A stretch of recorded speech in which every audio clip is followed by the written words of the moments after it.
এমন এক নেতা কথা আমরা এখানে আলোচনা করতে এসেছি। এখানে অনেক ছোট বাচ্চা রয়েছেন, মাঝ বয়সী রয়েছেন, ওনারা অনেকে জিয়াউর রহমান কাছে দেখেনি, তার সম্বন্ধে অনেক জানেন না। আজকে যে প্রধানমন্ত্রী হয়েছেন মাননীয় প্রধানমন্ত্রী জনাব তারেক রহমান, ওনার বাবা ছিলেন জিয়াউর রহমান।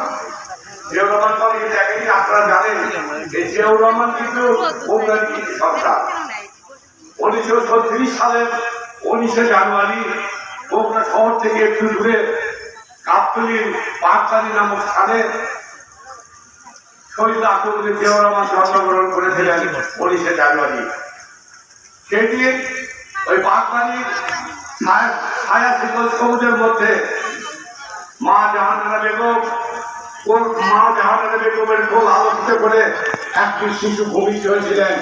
তার নাম তার পিতামহ রেখেছিল আদরের কমল, যার নাম হল জিয়াউর রহমান। ওনার ডাক নাম ছিল কমল। সেই জিয়াউর রহমান বাংলাদেশ সৃষ্টি হওয়ার পূর্বে পাকিস্তান সেনাবাহিনীতে যোগদান করেছিলেন।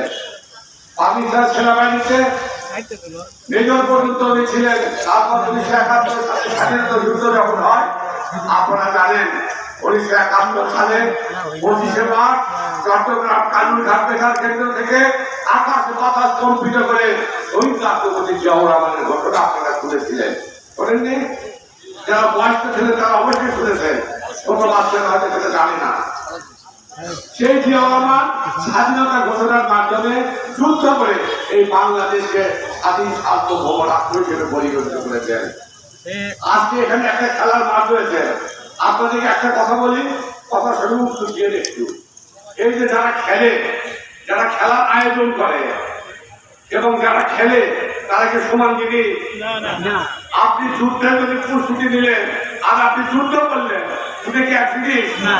আপনি সংগঠক হতে পারেন কিন্তু আপনি যোদ্ধা না। আওয়ামী লীগের নেতারা সেই সময় সংগঠক ছিল কিন্তু ওরা যোদ্ধা ছিলেন না। যোদ্ধা ছিলেন শহীদ রাষ্ট্রপতি জিয়াউর রহমান। আপনি জানেন সেনাবাহিনীর নিয়ম কানুন অত্যন্ত কঠিন। পাকিস্তান সেনাবাহিনী সেই সময় পৃথিবীর বিশ্বের 11তম সেনাবাহিনীর মধ্যে একটা ছিল পাকিস্তান সেনাবাহিনী।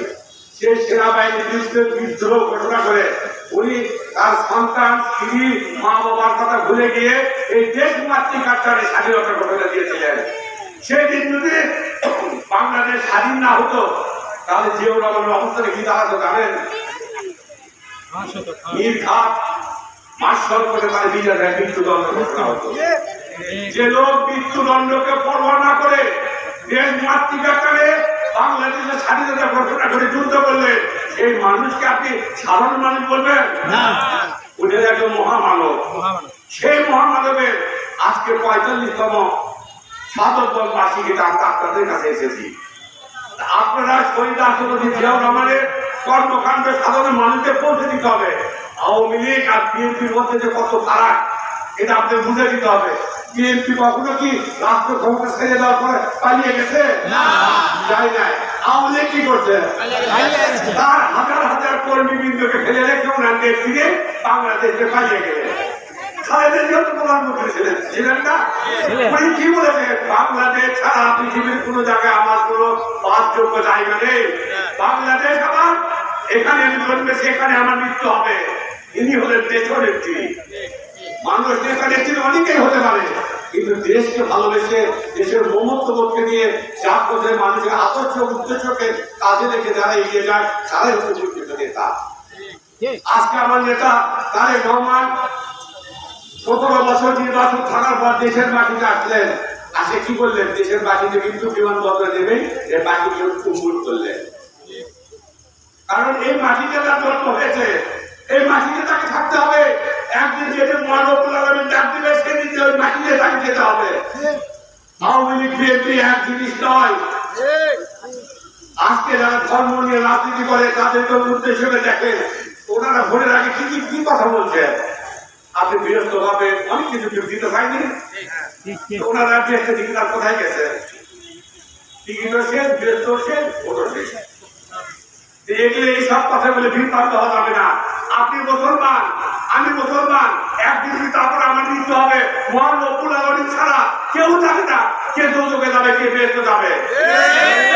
সারা জীবন আপনি হয়তো পাপ করেছেন, একটা পুণ্য আপনির জন্য মহানবুল আলামিন যদি খুশি হয় আপনাকে খুশি বের দিতে পারে। সারা জীবন নামাজ পড়লে শুধু বের পাবে না, ভুল কথা। আমি সেদিকে এক হাদিসে দেখলাম, ওখানে লেখা আছে নামাজ রোজা কাছে বড় সবচেয়ে মহানবুল আলামিনের সবচেয়ে মানে কাছে যদি খুশি হয় ওই কি দেখলে দুইটি বিবাদমান মানুষ যখন সকাল বক্তা থাকে দুজনের মধ্যে মীমাংসা করে দেন মহানবুল আলামিন সবচেয়ে বেশি খুশি হয়। তা আমাদের দরকার হলে আল্লাহকে খুশি করা, আমাদের দরকার হলে যিনি আমাদের স্রষ্টা উনি পৃথিবীতে পাঠিয়েছেন তাদেরকে আমরা খুশি করা। আমরা মানুষ, একজন মানুষ আর একজন মানুষের কল্যাণে কাজ করবো, তাই কিনা? আজকে 5 সভায় সংসদ সদস্য হয়েছেন, আপনাদের ভোটে হচ্ছে না, তো উনি তো সংসদ সদস্য ঘরে বসে থাকতে পারতেন না? উনি তো মানুষের কাছে যাচ্ছেন যে আপনার কি প্রয়োজন, কেমন করে ভালো থাকতে পারবেন সেই সমস্ত আপনি খবর দিচ্ছেন।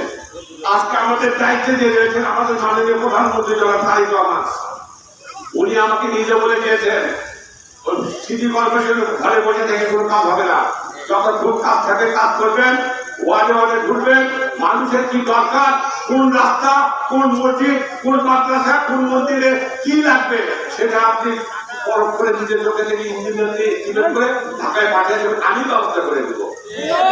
উনি ঢাকায় বসে আছে, ওগুলোর মানুষকে কিন্তু ভুলে যায় না। আজকে বাসে এমপি হতে পারে উনি, কিন্তু আমি কিন্তু বাসে আমরা কিন্তু তারেক রহমানের কেয়ারটেকার দায়িত্ব পালন করতে আসছি এখানে, ওনার প্রতিনিধি হিসেবে আমরা কিন্তু এখানে রয়েছি, উনি আমাদের নেতা। তা আপনাদের কাছে অনুরোধ রাখবো এলাকার উন্নয়নের স্বার্থে আজকে যারা এগুলো বদলিতে রাখবো ইসলাম বলবা, আপনারা বাড়ি করার সময় কেউ প্ল্যান ছাড়া তো একটা বাড়ি করবেন না। এটা সিটি কর্পোরেশন, পৌরসভা কিন্তু না, সিটি কর্পোরেশন এলাকা আমার জায়গা জমি দাও কিন্তু বৃদ্ধি পাবে। বাড়ি করার সময় প্ল্যান নিয়ে এসে প্ল্যান পাচ্ছে ভাবে বাড়ি করে।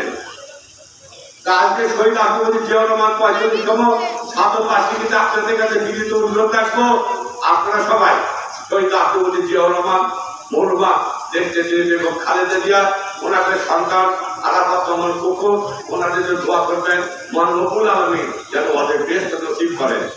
এবং এখন যিনি দায়িত্বে রয়েছেন প্রধানমন্ত্রী, আমাদের প্রিয় নেতা মাননীয় প্রধানমন্ত্রী জনাব তারেক রহমানের জন্য দোয়া করবেন, মহানবুল আলামিন যেন ওনাকে সুস্থ রাখে, হেফাজতে রাখে, ভালোভাবে রাখে, মানুষের মধ্যে রাখে, মানুষের কল্যাণ করতে পারে, মানুষের আদর্শ উদ্দেশ্যে যেন প্রতিফলন করতে পারে, এই আশায় প্রত্যাশা রেখে আমি আমার কথা বলা শেষ করলাম। সবাইকে